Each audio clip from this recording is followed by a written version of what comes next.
How to print from Pinterest. Hey everyone, welcome back to the channel. If you're new here, don't forget to hit the subscribe button and turn on the notification bell to not miss any updates.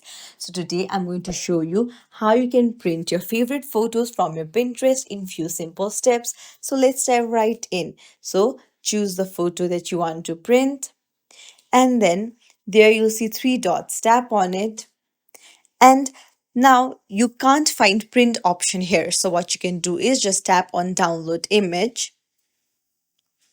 And once you have downloaded it, go to your gallery. Open the image in your gallery, and then on the bottom left you'll see arrow like icon. Tap on it. Scroll down and there you'll see print option. Tap on it.